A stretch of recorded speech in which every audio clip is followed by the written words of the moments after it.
दोस्तों नमस्कार। स्वागत है आपका हमारे इस यूट्यूब मंच पर। दोस्तों, जब बिहार के छात्र सत्ता परिवर्तन के साथ व्यवस्था परिवर्तन की बुनियाद रखने निकल पड़ते हैं, तो व्यवस्था परिवर्तन हो ना हो, लेकिन व्यवस्था परिवर्तन की आशा के मुताबिक सत्ता परिवर्तन जरूर हो जाता है। और बिहार के स्टूडेंट्स की इस ताकत को नीतीश कुमार भी जानते हैं, क्योंकि उसी स्टूडेंट्स की ताकत के साथ वो निकल कर आए थे। लेकिन वही स्टूडेंट्स की ताकत जब राहुल गांधी के साथ जुड़ने के लिए बेताब दिखाई दे रही हो, तो मिथिला की धरती पर दरभंगा में राहुल गांधी को रोकने की जो कवायद है, उस कवायद में अंततः नीतीश कुमार के प्रशासन को झुकना पड़ा। और प्रशासन के झुकने के बाद सड़कों पर जो जनसैलाब राहुल गांधी के साथ दिखा, उस जनसैलाब को यदि बिहार के मिजाज के रूप में देखने की कोशिश की जाए, तो साफ जाहिर होता है कि नीतीश कुमार और भारतीय जनता पार्टी के लिए अक्टूबर नवंबर महीने में होने वाला विधानसभा चुनाव बहुत आसान नहीं रहने वाला है। आज राहुल गांधी दरभंगा पहुंचे, उसके बाद पटना भी पहुंचे, लेकिन दरभंगा पहुंचने के पहले कल रात ही जिस प्रकार से एक चिट्ठी निकाली गई जिला प्रशासन की तरफ से, कांग्रेस के एक कार्यकर्ता ने प्रशासन से अनुमति मांगी थी राहुल गांधी के कार्यक्रम को लेकर। वो अनुमति देने से प्रशासन ने इनकार किया, और इनकार वाला पत्र आप हमारी स्क्रीन पर भी देख सकते हैं। जब प्रशासन ने इनकार किया, उसके बावजूद राहुल गांधी ने यात्रा जारी रखने का मन बनाया और राहुल गांधी सीधे दिल्ली से दरभंगा पहुंचे। दरभंगा से जब वो अंबेडकर छात्रावास के लिए निकले, वहां छात्रावास में मौजूद दलित छात्रों के साथ संवाद करना चाहा, तो प्रशासन ने इजाजत नहीं दी। लेकिन अंततः प्रशासन को झुकना पड़ा। प्रशासन सर सर कहते हुए पीछे चलता रहा। राहुल गांधी विनम्रता पूर्वक प्रशासन के आग्रह को ठुकराती रहे, और जब वो ठुकराते रहे प्रशासन के आग्रह को, उसी समय यह जाहिर हो गया था कि लोकसभा में राहुल गांधी सिर्फ एक सांसद नहीं है, राहुल गांधी लोकसभा में विपक्ष के नेता है। और विपक्ष के नेता की कुर्सी संसदीय व्यवस्था में प्रधानमंत्री की कुर्सी के बाद सबसे अहम कुर्सी मानी जाती है। लिहाजा विपक्ष के नेता को सीधे सीधे बिहार में रोक दिया जाए, मैसेज गलत जाता, और मैसेज उस नेता के शासनकाल में गलत जाता जिस नेता के शासनकाल में छात्रों से लेकर समाज के तमाम वर्ग कहीं ना कहीं 20 साल की उस शासन व्यवस्था में खुद को उस अनुरूप आगे आता हुआ नहीं देख पा रहे हैं, जिस अनुरूप आगे आता हुआ देखने की उत्कंठा में 2005 में बदलाव किया गया था। 5 से 10 में स्थितियां थोड़ी सुधरी जरूर, लेकिन 2010 के बाद बिहार सरकार की उपलब्धि क्या है?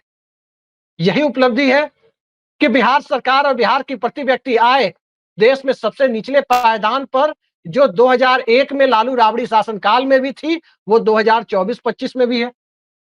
और जब यही नीतीश कुमार के शासनकाल की उपलब्धि है, तो इसी उपलब्धि को बताने के लिए राहुल गांधी हो या विपक्ष का कोई भी नेता, कोई भी राजनीतिक दल अगर पहुंचता है, बिहार की धरती पर पहुंचता है, तो इसका सीधा मतलब यही है कि चुनावी साल है तो राजनीति तो है, और राजनीति अगर विकास से जुड़े हुए मुद्दे पर हो रही है तो होनी भी चाहिए।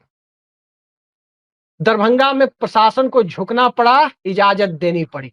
वहां उन्होंने निजी क्षेत्र में आरक्षण बढ़ाने की बात भी कही, एससी एसटी छात्रों के लिए विशेष सुविधाओं की बात भी कही, मीडिया पर सवाल भी पूछा और छात्रों को बुला करके पूछा। और ये सब कुछ जब हो रहा था, तो पूरे बिहार में मैसेज भी जा रहा था। मैसेज जिस रूप में जा रहा था, वो चाहे जो भी हो, दरभंगा की धरती कम से कम मिथिला में एकमात्र ऐसा जिला दिखाई देता है जहां भारतीय जनता पार्टी के कुछ फुटप्रिंट नजर आते हैं। तो भारतीय जनता पार्टी के फुटप्रिंट जिस दरभंगा में है, उस दरभंगा में याद रखिए संजय झा जो जेडीयू के कार्यकारी अध्यक्ष हैं, उनके भी फुटप्रिंट है।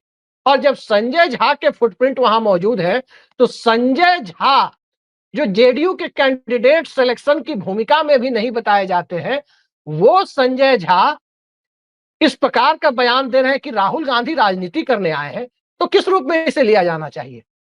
अगर राहुल गांधी राजनीति करने दरभंगा पहुंचे थे, तो इससे अच्छी बात तो कोई हो नहीं सकती थी।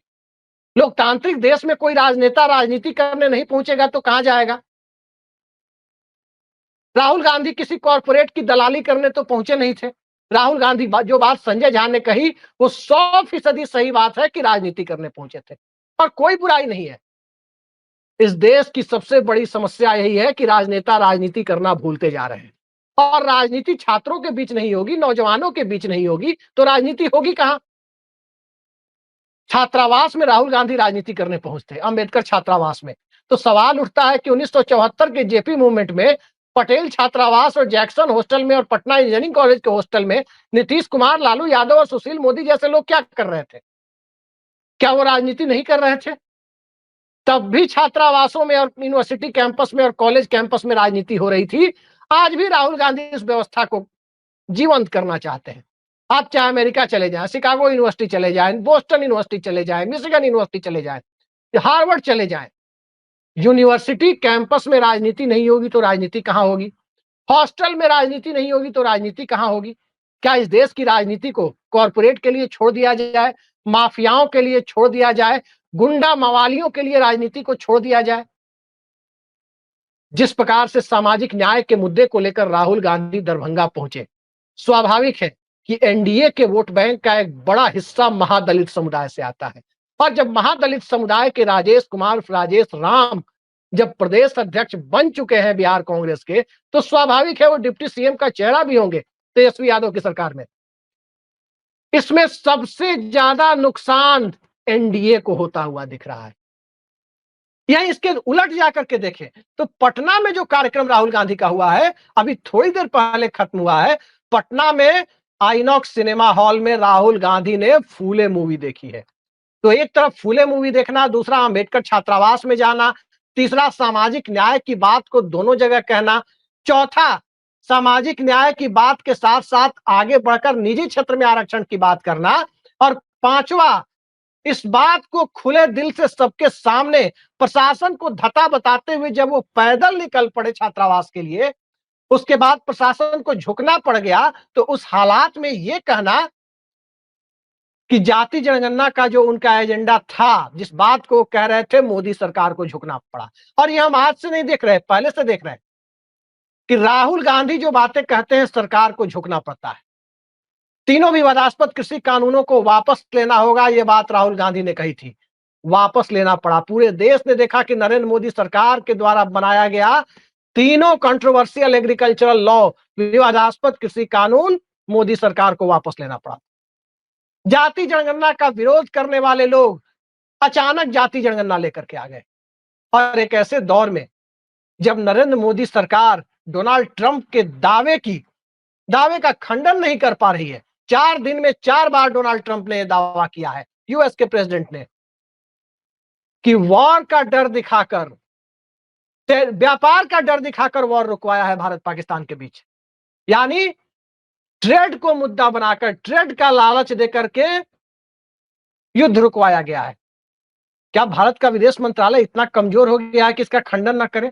और ऐसे में यदि राहुल गांधी, कमजोर सरकार जो डोनाल्ड ट्रंप के दावे का खुलकर खंडन करने के लिए ना तो विदेश मंत्रालय आ रहा है, न तो प्रधानमंत्री आ रहे हैं, और न ही कैबिनेट की तरफ से कोई प्रस्ताव पारित करके बताया जा रहा है कि ट्रंप के दावे का हम खंडन करते हैं, ये द्विपक्षीय मुद्दा है, हमने आपस में डीजीएमओ की सलाह के बाद किया है। ये बात जब खुलकर नहीं कर पा रहे लोग, भारत सरकार में बैठे लोग, तो राहुल गांधी को राजनीति क्यों नहीं करनी चाहिए? सत्ता, याद रखिए, सत्ता जब कमजोरियों के आधार पर अपनी ताकत को, कमजोरियों को अपनी ताकत बना करके उसे ढाल के रूप में पेश करने की कोशिश करती है, तो फंसने की जिम्मेदारी, फंसने का वक्त देश का होता है। हम ये नहीं कह रहे कि राहुल गांधी आएंगे, प्रधानमंत्री कल को बन जाए तो पूरी समस्याएं हल हो जाएंगी, लेकिन राहुल गांधी बतौर नेता प्रतिपक्ष, जो इस देश में विपक्ष की भूमिका होती है, जो संसदीय व्यवस्था में विपक्ष की भूमिका होती है, यदि उसे निभा रहे हैं तो उसमें दिक्कत क्या? कि संजय झा जैसे पहली बार के राज्यसभा सांसद ये कह रहे हैं, 5वीं बार के लोकसभा सांसद राहुल गांधी को ये कह रहे हैं कि वो राजनीति करने के लिए आए थे। अरे संजय झा जी, आप तो राजनीति भी नहीं कर पाए, लोकसभा का चुनाव लड़ा, जमानत गंवा बैठे थे, आज की स्थिति में नीतीश कुमार की कृपा पर राज्यसभा पहुंचे हुए हैं। तो जो परिस्थितियां बिहार में बनती जा रही है, सामाजिक न्याय की लड़ाई की जमीन भी बिहार रही है, जेपी आंदोलन की जमीन भी बिहार रही है, कांग्रेस के सत्ता गंवाने की बुनियाद रखने वाली जमीन भी बिहार रही है। और 1980 में जब इंदिरा गांधी सत्ता में वापस आई थी, तो याद रखिए, बेलछी कांड के बाद हाथी पर चढ़कर बेलछी पहुंचना और पूरे देश का माहौल बदलने की शुरुआत भी इसी बिहार की जमीन से ही हुआ।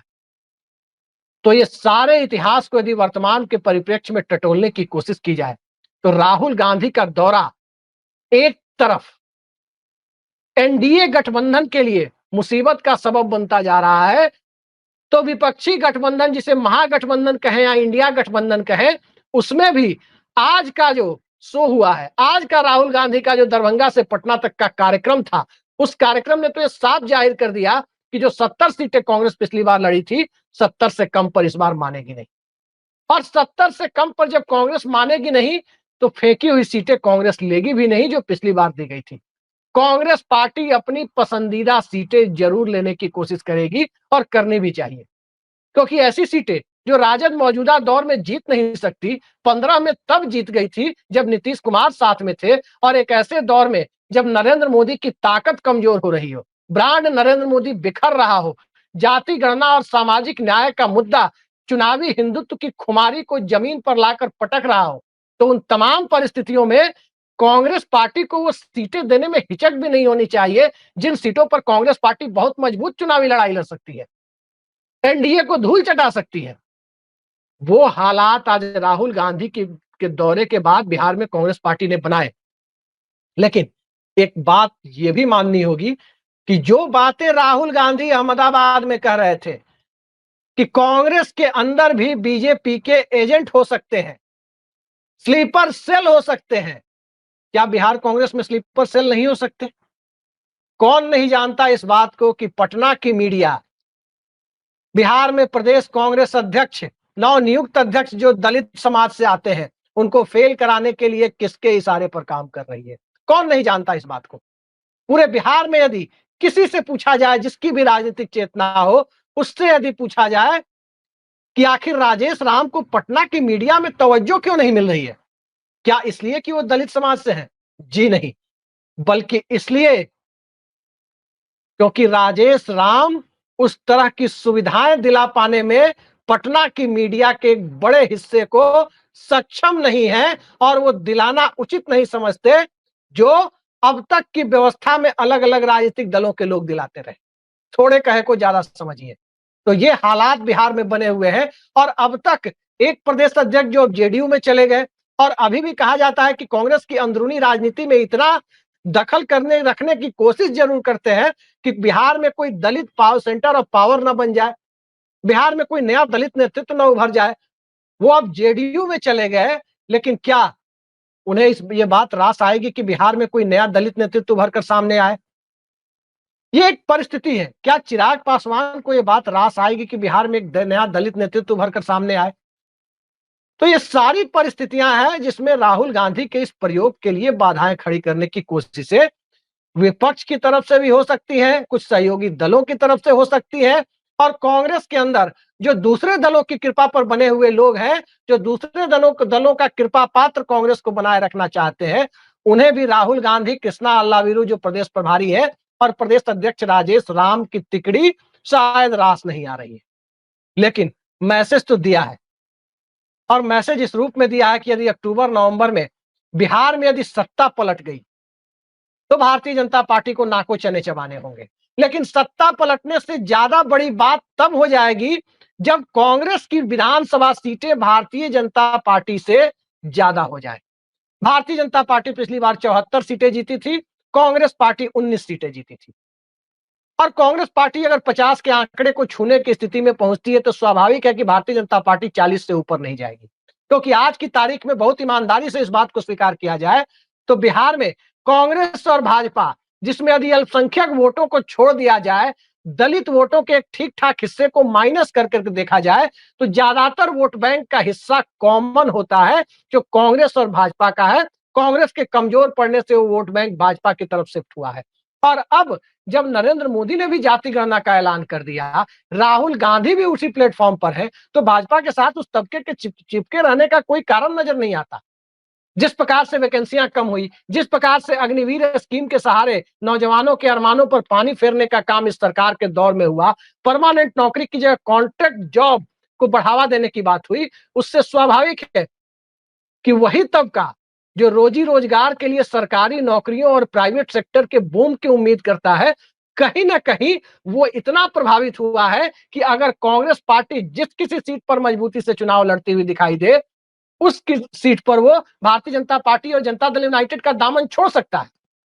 ये हालात जब बिहार में बन रहे हो, तो कांग्रेस पार्टी और भारतीय जनता पार्टी की सीटों के बीच में गैप कम हो जाए या कांग्रेस कम सीटों पर लड़कर भी उनसे आगे निकल जाए, किसी को आश्चर्य नहीं होना चाहिए, क्योंकि ये बिहार और बिहार परिस्थितियों को राजनीति की ढाल नहीं बनाता, बल्कि परिस्थितियों का निर्माण इस रूप में हमेशा से करता आया है जहां से पूरे देश की सियासी फिजा को बनना और बिगड़ना तय होता है। सामाजिक न्याय की बुनियाद में ऐसा नहीं है कि बिहार में सिर्फ ओबीसी की बात होती है, ऐसा नहीं है कि जाति जनगणना की मांग सिर्फ ओबीसी की मांग है। बिहार का सबसे बड़ा तबका ईबीसी है। बिहार के अंदर दलित विमर्श भी मजबूती से रहा है। ये ठीक है कि उत्तर प्रदेश में जो चेतना कांसी राम ने पैदा की, उस रूप में बिहार में रामविलास पासवान और जगजीवन राम अपने अपने दौर में नहीं पैदा कर पाए, लेकिन दलित चेतना के लिए एक जगह बिहार में हमेशा से विद्यमान रही है। तभी जाकर 3-3 मुख्यमंत्री दलित समाज से बिहार में बन चुके हैं। अब जो हालात बन रहे हैं, उस हालात में हर तबके का वोट कांग्रेस पार्टी खींच सकती है, लेकिन कांग्रेस पार्टी को अपनी तरफ से कदम बढ़ाना होगा। राहुल गांधी जो कदम बढ़ा रहे हैं, जो मोमेंटम बना रहे हैं, उस मोमेंटम को बनाए रखना होगा। बात नीतीश कुमार की जाए, आज की तारीख में कोई कुछ भी कहे, लेकिन जरा कल्पना कीजिए कि विधानसभा चुनाव के बाद कांग्रेस के पास भी 40-45 विधायक होते हैं और भाजपा के साथ भी 40-45 विधायक होते हैं, तो नीतीश कुमार किसके साथ सरकार बनाना पसंद करेंगे? सभी जानते हैं कि एक कथित सांप्रदायिक पार्टी का साथ देने की बजाय अगर उनके नंबर दूसरे खेमे से पूरे होते हैं, तो वो गुरेज नहीं करेंगे। इस बात को कहने में कहीं कोई दिक्कत नहीं है। हाँ, अलग अलग पार्टियों के लोग हैं, वो अपनी बात जो भी कहें, लेकिन बिहार के अति पिछड़े और महादलित वर्ग के बीच जो अभी जो मानसिकता बन रही है, उसमें दो बुनियादी फर्क पिछले 5-10 साल पहले की तुलना में साफ दिखाई दे रहे हैं। बात यदि अति पिछड़े वर्ग की करें, तो इस बात में कोई दो राय नहीं कि राजनीतिक तौर पर नीतीश कुमार ने उन्हें अपने पहले कार्यकाल में सशक्त किया और वो नीतीश कुमार के साथ जुड़ाव तो महसूस करते हैं, लेकिन नीतीश कुमार के बारे में जैसी खबरें आती है, अब उस तबके ने सोचना शुरू कर दिया है कि नीतीश कुमार के बाद कौन। और स्वाभाविक है कि भाजपा और राष्ट्रीय जनता दल उन्हें स्वाभाविक विकल्प के रूप में दिखाई नहीं दे रहे, नेचुरल ऑब्वियस चॉइस उन्हें नहीं लग रहे हैं। कांग्रेस पार्टी वहां स्पेस बनाने की कोशिश कर रही है। यही स्थिति बिहार में जनरल कैटेगरी की है।